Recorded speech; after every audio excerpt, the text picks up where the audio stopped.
Hi, I'm Hi, Sarah from the upcoming. So lovely to meet you virtually. and me too.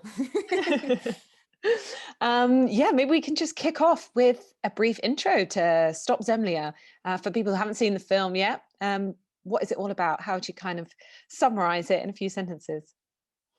Oh, it's that's the hardest thing to do actually, and the more time goes from the idea of the film and then doing it and then post production, the harder it became to talk about it like that. This is really simple story about actually the whole class, I guess, a little bit. So it contains a lot of different small stories of a lot of people from one class. This is the graduation year. They are ahead of some exams, and this is really cold and not a lovely time in Ukraine during winter, during February, during St. Valentine's Day. And this is kind of a thing when you have no much of a sunlight and you don't have a place to be with your friends, just your home with your parents, and nothing is really happening in your life. And you're just like waiting for adult life to come, and it would be soon enough, but you're not like responsible for yourself at that moment, and it's really tough time psychologically more than in any other case. And we have this girl that she's a main character of the film, I may say, and she has her lovely friends and really caring parents, but she struggles with herself more than with some conditions that are around her. So maybe this would be, I guess, the introduction of the film. It's a boring film about teenagers. I say often like that. And, it's not accidental that it has an So, incredible authenticity and there's something incredibly naturalistic about the performances and the way it's filmed. And I believe this, the whole process actually started some time ago, and you kind of went to see non-traditional actors and kind of recruited people from a school. So what was that process like, and why was it so important to you to take that approach? um, I think that it comes from my documentary background. I believe that when you want a person to be someone in front of the camera, this person needs to contain this kind of a backstory. Because if the person is shallow in these terms of this story of that particular experience of feelings that you need to be expressed, on the screen, that's really hard to play actually. So I really wanted to people to be in front of the camera but not to play something. So because of that we tried to we not tried but went for doing this casting for non professional actors, and we had an open call and just gathered everyone who filled the applications, and then we went to schools just to look for some guys and girls that maybe are not so not maybe not have some courage to fill the application form. There's some kind of people that would say that, oh, I'm not really good at that, and maybe I would be failed, so I shouldn't even try actually. And we were aware that maybe Masha, our main character, would be something like that, because she's quiet and she's like outsider in a way. So yeah, that was the case. Like how we found Masha. Actually, we were just went to school and saw her, and she was there, and we were afraid to look at her because this kind of a thing when you see somebody and you finally understanding that the person is really fitting in the story, even like I don't know. Not in terms of appearance, but in terms of something, you feel something in her. And we were just like really cautious with her at the first, like not to scare her off, this kind of a thing. And after that, when we make this huge casting of a lot of people came to the interviews, we have a lot of materials, maybe more than 200 interviews with the people that were from this open call and from schools. we picked these 25 people that went with us to our class. And from then on, we had this amazing, for me, it was amazing experience of a 9-week laboratory, like acting laboratory with them. We were not touching the script and the film. They knew that they would be go and play in the film afterwards, but they didn't know the story and nothing about it. We just were doing some practices, like actors practices, actually, dancing, moving, doing some documentary theater, some silent etudes, some kind of things that actors really do. We had a lot of really great tutors that were helping us with that. So after that, they knew each other well. They became this kind of a collective, a class. And that was the moment where we sent the script to them, actually a treatment, not even a script, and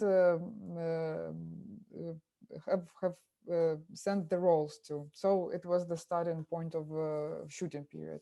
That was kind of a experience before the shooting, and it was really cool for me because they knew us, we knew them, we were in love madly with each other, and it was really interesting. And at that point, when you're starting to do something on a shooting, they know how to do it at that point. So they knew that we want for them to just to be in the set and to play, to be as much themselves as they can at that moment. So yeah, that was a case.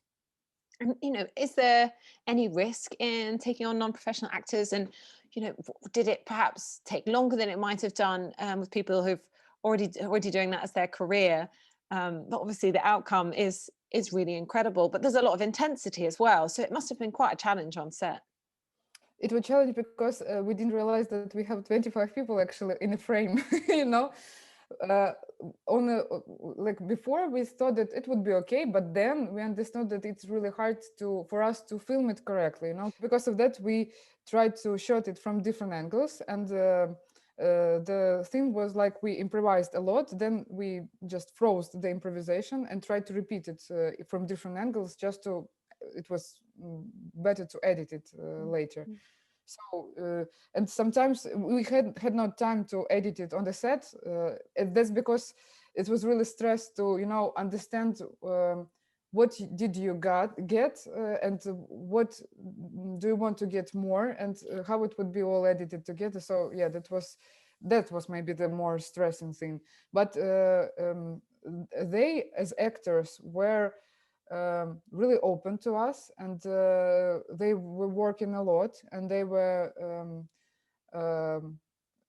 really working a lot, and I love them for that. So it was not a kind of a thing that they if you need to wait, you wait, if you need to work, you're working. So they were really great in that.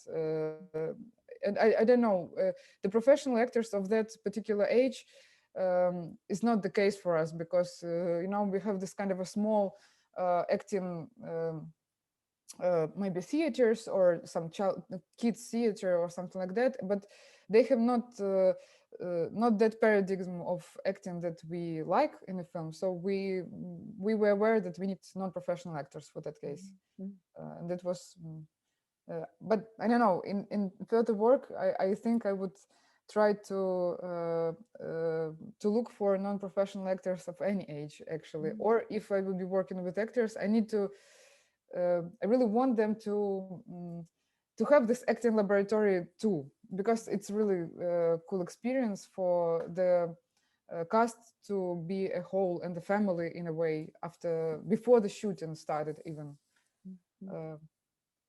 And the story feels, incredibly personal and intimate and specific. So did you take a lot of the ideas, from your own personal experience? How did you kind of zoom in on the particular story and these characters? The initial plan was like that. So it was some stories from my childhood, from teenage years, actually, that were really written as it was, like in the first draft it was like that. And then I started to change it a bit in some details or some kind of a setting, and it was really interesting as a script writer, because I suddenly I started to realize that it's really, you can make the story even more suitable for your idea when you're changing it a lot. And then the most amazing part for me was when the actors come to this story, and they filled in the characters with their own personalities and with their own features, as people. And for me, it was the most amazing moment, because while I had this kind of functions, not the characters but functions.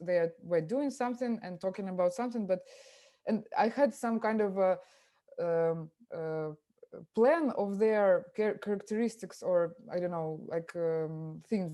But when real person go into the character, it becomes full-blooded and really 3D, kind of person. And it was the best, because they completed the script with their own stories, and that was actually the stage where these small stories of other classmates appeared. Because after laboratory, for me it was amazing that every young actor from our laboratory could have their own film, actually, about their own story. And I really wanted it for them to work, for everybody to work in a set, not to be like a story for main actors and that's all. I really wanted them to be and to work there, and to then on editing we tried to just to save it, just to give voice to as many as possible of them from that class. So that was a lot of these small stories. They were created together with them during the set, actually, or during shooting, or before the shooting, somewhere in between, during the process, actually. Mm. And there's this lovely moment towards the end where, there's this question: do you remember what it feels like? I'm paraphrasing, but remember what it feels like to be a teenager, to be living through that moment in life? And I think that's a really interesting sentiment that I think comes out through the whole film, that it kind of plunges us back into that feeling of adolescence, that time of coming of age, and the intensity of all their feelings and the complexity of what's going on. So was that kind of a question for you, and was that an important aspect to bring out through the film? I'm happy that sometimes it works like that. For example, while we were editing, sometimes we really needed some help from people that were not into the material. And my friend of mine came to one of the screenings of some editing draft. And then after that, we went to the dinner together with other friends, but she didn't know that people before, so they were new to her. And while we were sitting at the table, she said, "Oh, this really strange feeling after your film, because I feel myself as I'm a teenager, as it was while I was 16, and now I'm afraid of all these people that are around me." I didn't feel that for a long time, she said. And it was really interesting for me that it worked like that on her. And I'm really happy that it's like that, because I think that this film, I hoping that it would be interesting, not even for the young generation, because it's film about them, and they're the main faces of the film and the main characters. But I hoping that it would be interesting for people of our age, and maybe the people that are parents for that kids, just to feel like feel yourself during the whole film, and afterwards. I hope that people would feel themselves, would remember how it was, when um, uh, you're not an adult, and you're hoping for this future life to come to you, or something like that. And everybody would feel like other things. But I felt as a teenager, I guess, um, really similar to how Masha felt herself in the film. And I guess that's why we met in a way in this story, because I really wanted to find a person that have some similarities in this sensitive feeling of the world. I don't know, in this struggling with yourself more than with some conditions in front of you. Mm. So yeah, that was so. In my life, everything was okay, but it wasn't okay. Because Mm. it couldn't be okay when you're 16 years old and you're afraid and you want and afraid of things that would come to you. Mm. I think that's like that. Mm. And I think it's brilliant in encompassing, both the sort of the highlights of youth, the excitement, like everything's new, the anticipation for future, but it does also go to some quite kind of dark places. With a lot of the time you see the characters interacting sort of through social media or on their phones. There's hints towards kind of self-harm, all these kind of let's say darker aspects of that teenagers can go through. So was it important to you to kind of show that balance, both the positive and negative? Yeah, I really wanted it like in a contrast to be. um, I really like this kind of contrast between two main characters, so Masha and Sasha, because Masha is having a wonderful life. Actually, she's okay, and her friends are really cool, and the parents are brilliant. And Sasha having this kind of a tough times with his mother, because she's um, authoritarian in a way, and she's brought him up by herself, and she's alone in this story of building her child up. And because of that, she wants him to love her back, like really a lot, but he couldn't, because he need to this moment he need to go through this period of separation between him and her mother. And this is like a classic conflict of this line. And Masha has no conflict actually. She's having a conflict inside her head that oh, this guy that I'm so in love with, and he's not into me. But this is an illusional conflict actually. But I really wanted it to be. I really wanted to brought up this contrasting theme that everything is okay, but you're building up some things that are problematic inside of you, and this is kind of the thing of that age. So you need the drama to feel it, and you need this platonic love to go through it, to grow as a person, as a personality, to know something more, because the most powerful thing that I really wanted it to be in Masha, this kind of a feeling that she gets when she's proposing him to dance. And this is kind of a thing that you can do anything you want to have this like result, or to go to the aim. But it's not the case that everything is depends on you, so you're not responsible for other people, and they are doing it like they want. So this is kind of a bittersweet thing, that you're capable of doing anything, but you're not responsible for other people. And this is like the first step of grown-up life, when you suddenly understand that you can do more and you can do a lot of things. But life have some other plans maybe sometimes, and it's okay. So you need to be okay with that. Mm. um, so um, yeah, I don't know if I actually answer your question. No, that was really interesting. And the other thing I was just going to ask is, is it quite refreshing to see more and more films that are very much from the female perspective and the female gaze, and directed and written by women as well? And does that bring something new to what we're seeing in terms of representation on screen?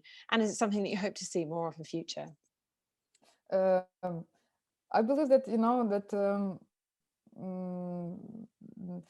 I really want.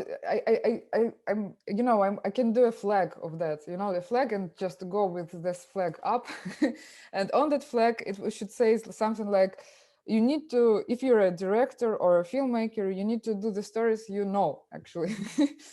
And this is like the thing for, I guess.